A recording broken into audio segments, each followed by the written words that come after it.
विद्यार्थी मित्रांनो, नमस्कार. मी प्राध्यापक डॉक्टर प्रशांत देशपांडे, राज्यशास्त्र विभाग प्रमुख, HPT arts and RYK science college Nashik.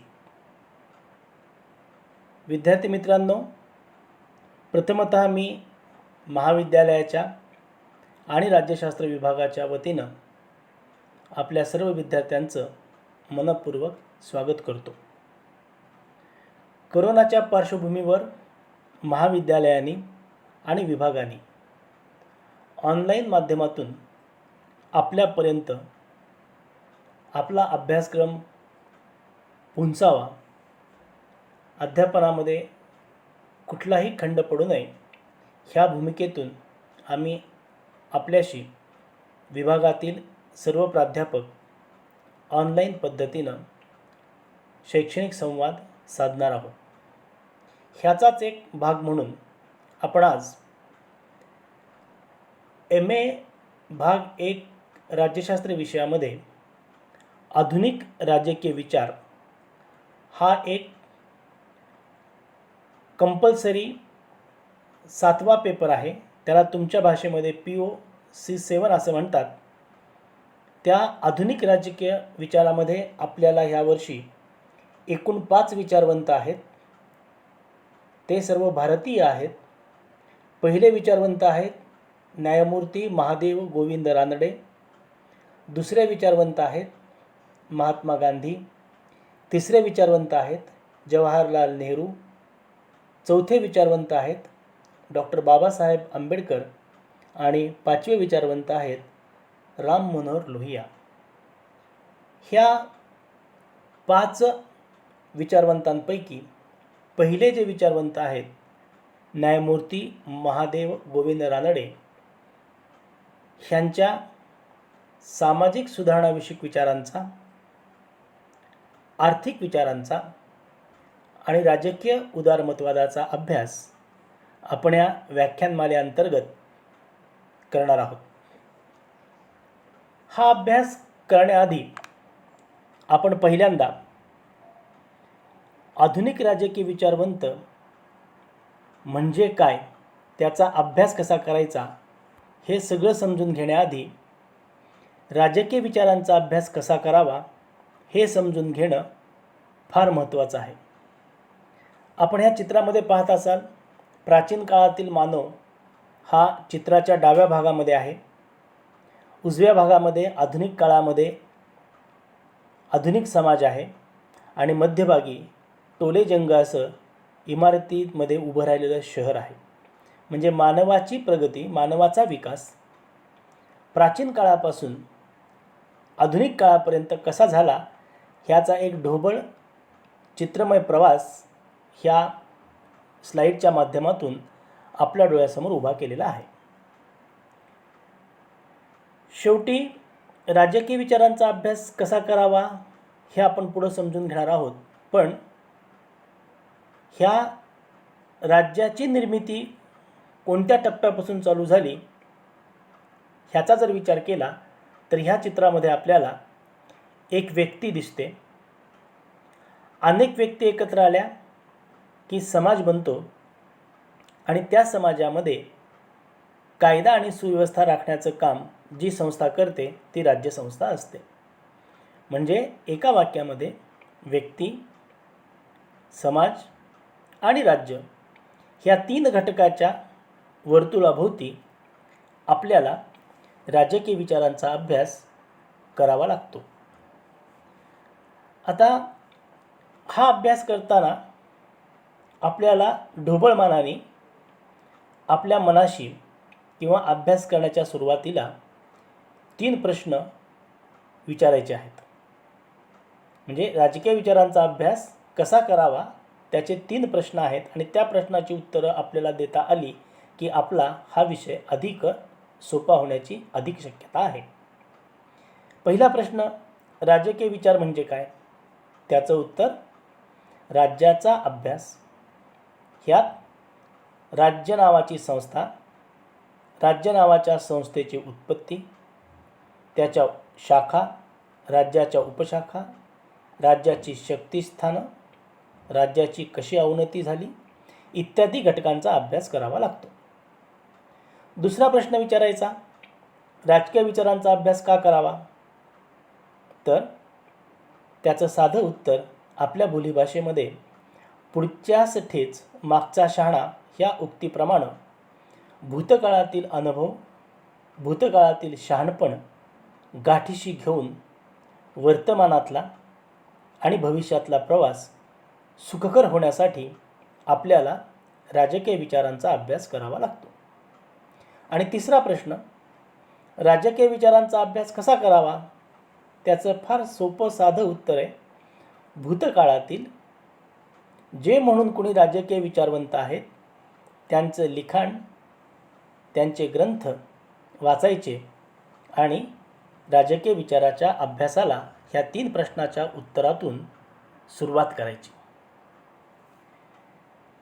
आता हे सगळं समजून घेण्याआधी आपल्याला वाद, प्रतिवाद आणि संवाद ही एक साखळी समजून घ्यायची आहे.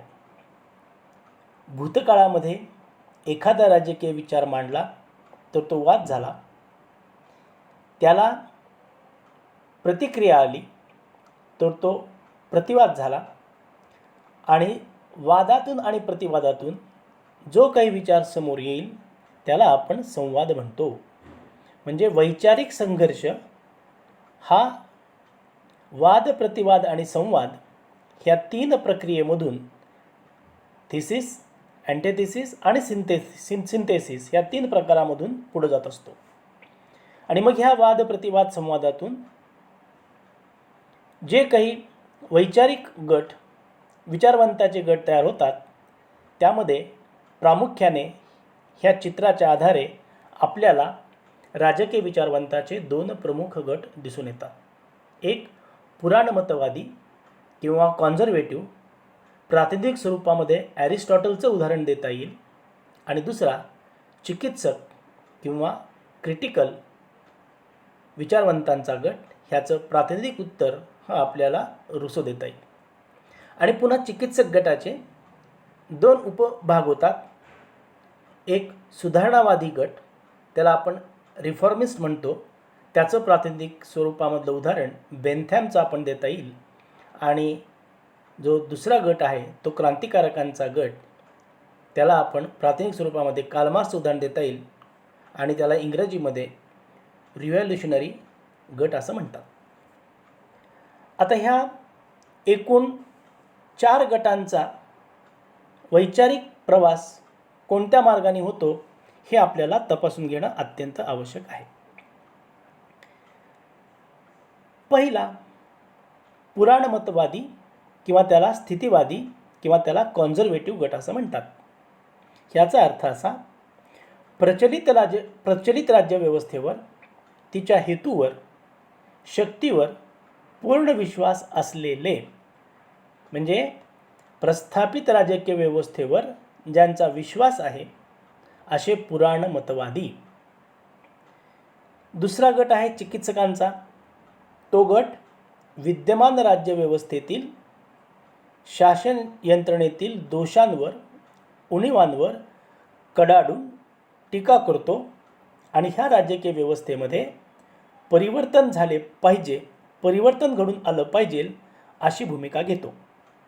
सोप्या शब्दामध्ये, ज्यांना प्रस्थापित व्यवस्थेमध्ये परिवर्तन नको आहे ते पुराणमतवादी किंवा कॉन्झर्वेटिव्ह किंवा स्थितीवादी, आणि ज्यांना परिवर्तन हवं आहे ते क्रिटिकल किंवा चिकित्सक विचारवंत म्हटले जातात. आणि हे परिवर्तन कशा पद्धतीनं घडून आणायचं ह्या संबंधी पुन्हा 2 उपप्रकार पडतात. एक म्हणजे विकासवादी किंवा सुधारणावादी, इव्हॉल्युशनरी और रिफॉर्मिस्ट यांचा गट, की जे सनदशीर मार्गाने कायद्याच्या माध्यमातून परिवर्तन घडवून प्रस्थापित व्यवस्थेमध्ये शांतता, सुव्यवस्था, स्वातंत्र्य, समता, न्याय, बंधुत्व ह्या तत्वांची प्रस्थापना करण्याचा प्रयत्न करतात किंवा तशी ते भूमिका घेतात. आणि जे क्रांतिकारक असतात, जे रिव्हॉल्युशनरी असतात, ते सशस्त्र क्रांतीच्या मार्गाने परिवर्तन घडून आणणारे असतात. आता हे सगळं सांगत असताना आपल्याला थोडंसं पुराणमतवादी, चिकित्सक, विकासवादी आणि क्रांतिकारक ह्यांचा उदाहरणासह स्पष्टीकरण द्यायचं आहे. आपण MA मध्ये शिकत आहोत. जो विचारवंत स्वातंत्र्य, समता, न्याय ह्या 3 गोष्टीचा आणि त्या 3 संकल्पनेतून उदयास येणाऱ्या बंधुत्वाचा स्वीकार करते. मी काय म्हणालो? स्वातंत्र्य, समता, न्याय आणि बंधुत्व ह्या 4 मूल्यांवर ज्यांचा विश्वास असतो ते विचारवंत सुधारणावादी किंवा विकासवादी असतात, किंवा ते सनदशीर मार्गाने ह्या 4 मूल्याची प्रस्थापना समाजव्यवस्थेमध्ये प्रस्थापित करण्यासाठी प्रयत्न करतात. आणि ही मूल्य सशस्त्र क्रांतीने समाजामध्ये रुजवण्याचा जे प्रयत्न करतात त्यांना आपण क्रांतिकारक असं म्हणतो. किंवा जे स्थितिवादी असतात, ज्यांना बदल अपेक्षित नसतो, ज्यांना स्वातंत्र्य, समता, न्याय, बंधुता ही तत्व अमान्य असतात, जे समाजामधल्या व्यक्तीमध्ये समतेपेक्षा विषमतेवर अधिक भर देतात, स्वातंत्र्याकडे दुर्लक्ष करतात, न्यायासंदर्भात त्यांना कुठल्याच पद्धतीचं देणं घेणं नसतं आणि बंधुभाव हा त्यांचा स्वभाव नसतो. अशा गटास पुराणमतवादी वा स्थितिवादी असं म्हणतात. आपल्या बोलीभाषेमध्ये जर बोलायचं झालं तर जो पुढचं पाहणारा असतो, जो स्वतःचा, कुटुंबाचा, समाजाचा, राष्ट्राचा विकास बुद्धीच्या आधारे, विज्ञानाच्या आधारे, विवेकाच्या आधारे, संविधानाच्या माध्यमातून करण्याचा प्रयत्न जे विचारवंत करतात त्यांना आपण विकासवादी वा सुधारणावादी विचारवंत असं म्हणतो. आणि जे ह्याच्या विरुद्ध भूमिका घेतात ते सगळे पुराणमतवादी वा स्थितिवादी असतात. म्हणजे पुढं पाहणारा हा चिकित्सक, विकासवादी वा सुधारणावादी असतो, आणि जे भूतकाळावर विश्वास ठेवून भूतकाळातील विषमतेवर विश्वास ठेवून समाजाची स्थितिवादी परिस्थिती बदलण्याचा प्रयत्न करत नाहीत, ते सगळे पुराणमतवादी असतात. आता हे जर समजलं असेल तर आपल्याला आपल्या बोलीभाषेमध्ये उजवा विचार, डावा विचार हे 2 शब्दसुद्धा येतात.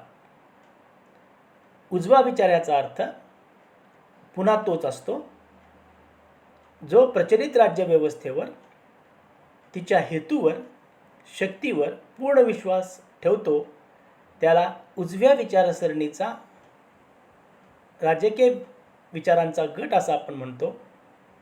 आणि जे प्रस्थापित व्यवस्थेमधल्या उणिवांवर बोट ठेवून शोषण दूर करण्यासाठी आणि समाजव्यवस्थेमध्ये स्वातंत्र्य, समता, न्याय आणि बंधुत्व प्रस्थापित करण्यासाठी जो विचारांचा गट प्रयत्नशील असतो त्यांना आपण डावे विचारवंत असे म्हणतो. ही ढोबळ मी विभागणी केलेली आहे. आणि मध्यम मार्गीय म्हणजे कोण? जे भूतकाळामधल्या स्वातंत्र्य, समता, न्याय आणि बंधुभाव ह्यांच्या जोपासनेसाठी भूतकाळातील चांगल्या, विवेकी, शास्त्रीय घटनांचा, विचारांचा आधार घेऊन आधुनिक काळातील विज्ञानवादी, विवेकवादी मूल्य एकत्रित करून समाजाची समाजबांधणी आणि राष्ट्रबांधणी करतात, त्या विचारवंतांना आपण मध्यममार्गीय विचारवंत असं म्हणतो. हे तंतोतंत राज्यशास्त्राच्या परिभाषेमध्ये, राज्यशास्त्राच्या शास्त्रीय परिभाषेमध्ये जरी अचूक बसत नसेल तरी पण विषय समजण्यासाठी, विषयाचा आवाका लक्षात येण्यासाठी ही ढोबळ राजकीय विचारवंतांची गटामधली विभागणी आपल्याला प्राथमिक पातळीवर समजून घेणं अत्यंत आवश्यक आहे. एका वाक्यामध्ये सारांशाने जर सांगायचं झालं तर विशिष्ट धर्माच्या, विशिष्ट वंशाच्या, विशिष्ट पंथाच्या घटका आधारे समाजाची किंवा राष्ट्राची उभारणी करण्याचा प्रयत्न जे विचारवंत करतात, त्या विचारवंतांना आपण पुराणमतवादी वा स्थितीवादी किंवा कॉन्झर्वेटिव्ह पॉलिटिकल थिंकर्स किंवा राजकीय विचारवंत म्हणतो. पण ज्यांना समाजाची बांधणी म्हणजे समाज बांधणी, राष्ट्राची बांधणी म्हणजे राष्ट्रबांधणी, स्वातंत्र्य, समता, न्याय आणि बंधुत्व ह्या 4 घटकांच्या आधारे, ह्या 4 तत्वांच्या आधारे, ह्या 4 मूल्यांच्या आधारे, ह्या 4 पिलरच्या आधारे करण्याचा प्रयत्न जे करतात, त्या सर्व विचारवंतांना आपण विकासवादी किंवा सुधारणावादी विचारवंत असं म्हणत असतो. आणि मग आपण जसा प्राचीन काळापासून आधुनिक काळाकडे प्रवास करत गेलो, तसा मानवी समाजाचा प्रवास राज्याकडे होत असताना समाजापुढं प्रश्न निर्माण झाला, व्यक्तीपुढं प्रश्न निर्माण झाला, विचारवंतांसमोर प्रश्न निर्माण झाला की व्यक्तीचा समाज आणि समाजावर नियंत्रण करणारी राज्यव्यवस्था कशी निर्माण झाली, ह्याचा विचार वादप्रतिवाद आणि संवादाच्या माध्यमातून राजकीय विचारवंतांनी पुढे नेला. तो विचार काय होता ह्याचा आपण आढावा ह्या सिरीजमधल्या दुसऱ्या व्याख्यानामध्ये घेणार आहोत. तोपर्यंत आपण इथंच थांबूया. धन्यवाद.